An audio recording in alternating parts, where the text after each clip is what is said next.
Alright, so this video is going to be about me getting our AC fixed after it went out on us.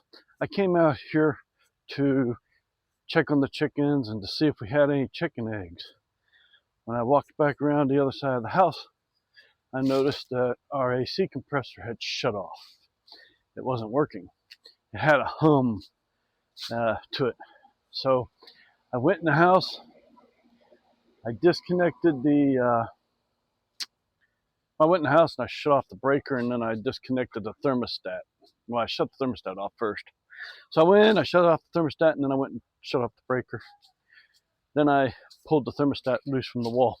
Our thermostat has a base that's mounted to the wall, and then the faceplate of the thermostat mounts to the base. If I was to go in there and I was to just pull the face off the wall, it would shut everything down. But I kicked the breaker as well, and it was to make sure I wasn't going to take a shock. I got a couple of stills here where I took a couple of stills. This is the outside compressor. This is the part that's shut down. I will be showing a couple of stills that I took of the connector and the run capacitor. I changed out both. I don't know which one went bad. I'm thinking it was the run capacitor that went bad, because usually if the connector goes bad, it'll blow the fuse, and the fuse didn't blow.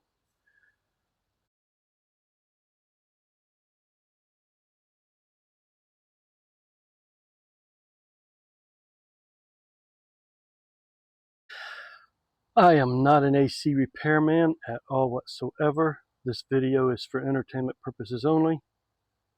If you don't know what you're doing, leave things alone and call a professional. Alright, this is an outside unit to an air conditioning unit. This is the compressor, part of the AC unit to a house. This is my house, this is my AC compressor that sits outside. These are radiators, right here, down in here. The radiator is what the coolant flows through. This fan sucks the air from out here through the radiator and blows it out up here. It sucks the air through the radiator and blows it out the top to cool the coolant. The coolant then goes through this, it gets cooled off, it gets compressed, it goes up into the inside part of the AC unit, the cooling coils. It cools the cooling coils. The air in the house gets blown across the cooling coils and cooled off and then put back into the house. Every house has what's known as a return vent. That's where your air filters set. That's where you change your air filter or your air filters, depending on how many air filters you have. We have 2 air filters in our system. All right, the air in your house gets sucked up, blown across the cooling coils, cooled off, and put back into the house. The air in the house gets circulated, right? This just, the coolant that cools the cooling coils flows through this and the cooling coils that are in the house. Depending on your unit and how your unit's set up, depends on where your cooling coils are located. Our cooling coils aren't in the attic because our cooling coils sit on top of the furnace system. Again, depending on the unit. But again, the radiator is up inside here all the way around. And now, this quit working yesterday on us. I don't know if y'all can see. Yeah. This quit working. It shut off. Now, sometimes it could be the contactor. The contactor is this thing right here. All right. This is the contactor. This is what the electricity from inside the house connects into. All right. 220 or 240 or whatever it is connects into this. Now, this goes bad. Usually it blows the fuse. It usually pops that little 5 amp fuse or 2 amp fuse, depending. Some are 2 amp fuse. Ours has a 2 amp fuse, and usually when this goes bad, it'd blow that 2 amp fuse. But I replaced. This is the one I put in. I'm not sure if this went bad or not. I put a 5 amp fuse in. I replaced the 2 amp fuse with the 5 amp fuse because the 2 amp fuse kept blowing, and even when this wasn't bad, the 2 amp fuse just kept blowing. I don't know why, it just kept blowing. It kept blowing. So I put a 5 amp fuse in. I believe this one's still good because I just put this in 2 years ago, so it should still be good, but I don't know. I know the 5-amp fuse didn't blow, so I'm thinking this is still good. I mean, I could be wrong, but I bought a new one just in case. I'm gonna replace it anyway. This is the capacitor, run capacitor. Okay, it's called a run capacitor. That's what this is, a run capacitor. I've never replaced this. This has never been replaced. Okay, so this, if this goes bad, it prevents this from running. Okay, so either one of these, if this goes bad, it can keep this from running and it can blow the fuse. This goes bad, it doesn't necessarily blow the fuse, but it prevents this from running. Okay, so I don't know which one of these went bad, because again, like I said, I don't have a 2-amp fuse now, I have a 5-amp fuse, and the 5-amp fuse may not blow when this goes bad. So I'm just gonna go ahead and replace both of these and be done with it, and hopefully that was going to fix the issue and get our AC back and running, because we are at 100, 105, 108 degree temperatures here over the last month now. For a whole month and a half, it's been over 100, and yeah, we need to get some AC back in the house, right? So this has to go up in here.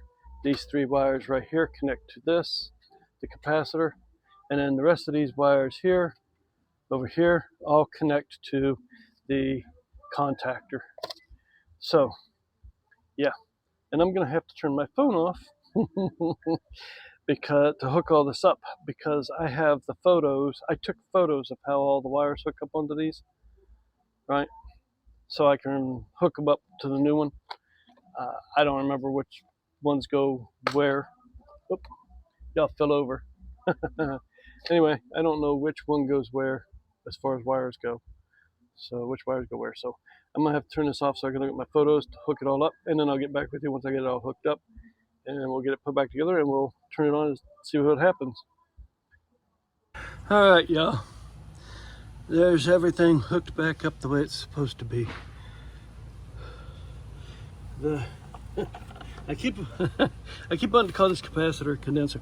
The capacitor's hooked back up the way it's supposed to be, and the contactor is hooked back up the way it's supposed to be.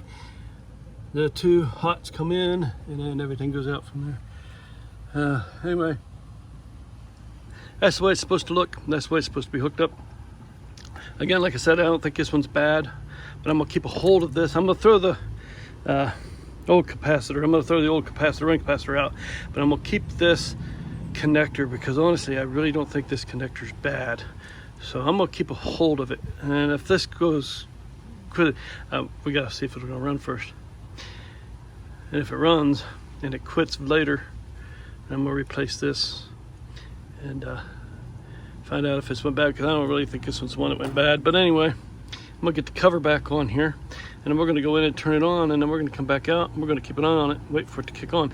Now, when we go back in the house and we kick all this back on, it's gonna take a few minutes for this to kick on, because the whole unit, it's when you first kick them on, when you first turn them on, they got to go through a cycle, all right, and they got a process that they have to go through, computer thing and everything, and so it'll take about a minute or 2 for this to kick on after I get everything put back. Anyway, let's get after it. All right, y'all. I just kicked the breaker back on. I just took the thermostat back up, and I just turned the system on to cool. It's now running through its cycle. So let's see if this thing kicks on and actually runs. Like I said, it's going to take at least a minute or 2. It's got to go through its cycling. But let's see if it works. See if I got this right. It had to be one of those 2, I believe. I don't think the fan went bad. Usually if the fan goes bad, you'll hear the bearings rattling first. I may have to get back with y'all here in a minute. It's been over 3 minutes. Yep. Let me get back with y'all here in just a minute. I gotta go in and see what it's doing. It may still be running through its cycles. Then again, it may have blown the fuse, the 5-amp fuse. Or it may have blown the actual breaker. I know this is all hooked up the right way, but I still need to go in and take a look, take a quick check. It could be this unit's just fried. It could be because of the coolant. I don't know. Well, I'll be right back. And there it is, y'all. There's the fan sucking the air through the radiators. One of those was bad. Either one or both of those was bad. I'm gonna say it was oh, I keep wanting to call it. It's not a condenser. Why do I keep? Oh, anyway, I keep wanting to call that round cylinder a condenser. It's not a condenser. It's a well, anyway. One of them was bad. I don't think it was the connector. Let's put it that way. Honestly, don't think it was. I think it was the capacitor. That's what I was looking for. The word I was looking for, capacitor. I believe it was the capacitor that went bad, the run capacitor, and not the connector. But anyway, we got AC going again. Dang gum, I'm good. Anyway, remember y'all, knowledge is a good thing. Truth in knowledge is an even better thing. And true knowledge, that's power. And I just saved myself well over probably 500 bucks for an AC man to come and do what I just did for the cost of the parts, which was about $60 total, right? 60, maybe 70 bucks. But anyway, thanks for watching. Please hit the like, share, and subscribe and help me grow my channel if you like the DIY stuff. And thanks again, y'all. As y'all can see, I got a dumpster sitting in my driveway. That's for some upcoming videos. We got some work to do to that garage. Lots of work that we need to do to that garage. And so yeah, I've got some videos coming up where we're going to be doing some repair work and stuff. So yeah, stick around, y'all. I've got lots of DIY stuff coming up.